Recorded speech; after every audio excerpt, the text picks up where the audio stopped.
This is The Magic Stone, a whiteboard novella by Kelly Scaletta. Chapter 2. The Druid. Penny lay there knowing it was time. She could feel, more than see, the stone pop into existence from thin air. And that's when she shoved her chubby little hand in the air and snagged it mid-flight. Please don't be offended by the narrator's use of the word chubby here, because that's what it was. After all, Penny was a 3-month-old baby sitting in her stroller. Now you might wonder, where was Penny's mother? And why did she not notice her infant child catching stones, flying from out of nowhere? Or her newborn daughter fat fisting them like a major league center fielder? And that is a perfectly reasonable question. But the answer is that sometimes, just as magic can reveal a stone to one person, it can hide itself from another. The only one who the stone wanted to be aware of it was Penny. So the stone arranged for Penny's mom to be distracted by a conversation while it revealed itself to Penny. So Penny is the only one who was aware of it. She clutched the stone and giggled because she loved the stone and she knew the stone loved her. She curled up with it and went to sleep. The young mother and daughter had a lovely stroll home with Penny, unbeknownst to Mommy, clutching and giggling all the way. Penny could not speak, but she had a wisdom that was almost supernatural. She understood things even as an infant, and she understood that this was a great thing. Whether the stone gave it to her or the stone chose her because of it has never been made clear. Either way, both Penny and the stone were very happy.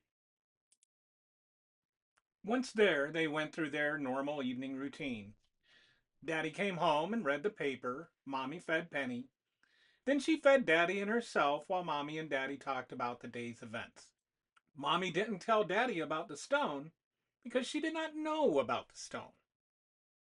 Then Mommy rocked in the rocking chair as she burped Penny and watched TV with Daddy. And all the while, Penny cuddled with her stone.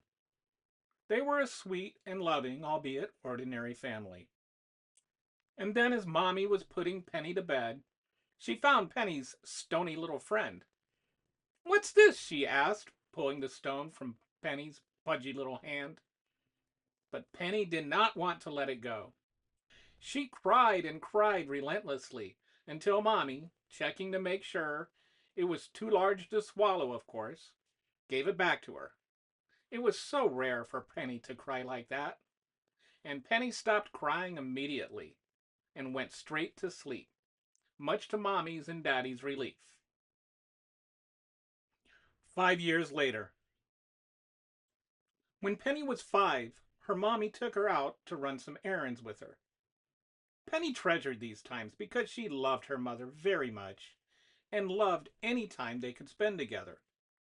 For her part, Mommy loved the times too.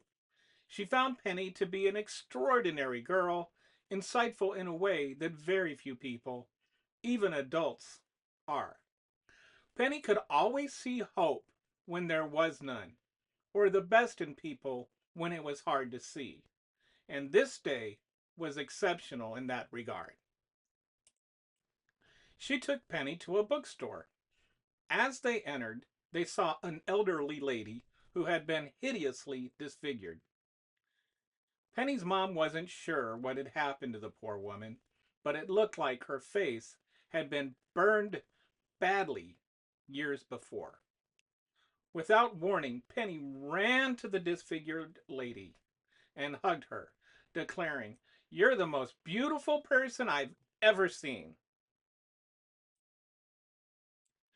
Now, there are different ways people can deliver such compliments. They can say it because they mean it. They can say it to be polite. They can say it to elicit a reaction. But with Penny, it wasn't any of those things. With Penny, it was a declaration of fact. She might as well have been saying that the sky is blue. Penny was pure. She didn't say things to get a thank you.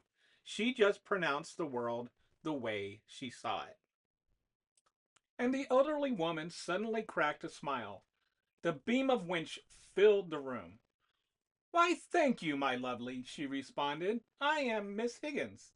How lovely to make your acquaintance. And without skipping a beat, Penny responded, How lovely to meet you. I'm Penny. Would you like a spot of tea? In a perfect British accent. Miss Higgins burst out laughing. There is never a wrong time for a spot of tea, Princess Penny. The bookstore's barista was so charmed by the interaction that he declared the tea with the crumpets were on the house, and the two of them sat down and chatted like old friends. As they sat there eating their crumpets, talking like old friends and laughing, for just a moment, Penny's mom saw Miss Higgins as Penny did. She saw a woman who had endured many things in her life, both physical and emotional, and still be able to have a smile and a moment for a spot of tea with a precious 5-year-old girl. And in that moment, she had to agree with Penny. Miss Higgins was indeed the most beautiful person she had ever seen. Later that evening, after dinner, as she was tucking Penny to bed, Mommy told Penny how proud she had made her being so kind to Miss Higgins. Mommy, Penny declared, I didn't do anything special. I just told the truth. Penny's mom, sitting on the bed, took a finger and pushed back Penny's bangs to kiss her on the forehead. As a tear she just couldn't restrain welled up inside her. I know, sweetheart, she said, but that's what makes you so special. After a moment of thought, she explained, You recognized it because of who you are. Not everyone could see the beauty in her. I didn't until you showed it to me. Mommy thought for a moment. True, she said, tapping her heart. Nose, she said, tapping her head. True, tapping Penny's heart. Because you are true, you can see true in others. That's nice, Mommy Penny said, in typical Penny fashion, and went to sleep. And that concludes Chapter 2 of A Magic Stone, a whiteboard novella by Kelly Scaletta, also known as Machine Pun Kelly. If you like this chapter, you can watch the first chapter by clicking on the playlist. And if you like it, don't forget to click like and subscribe.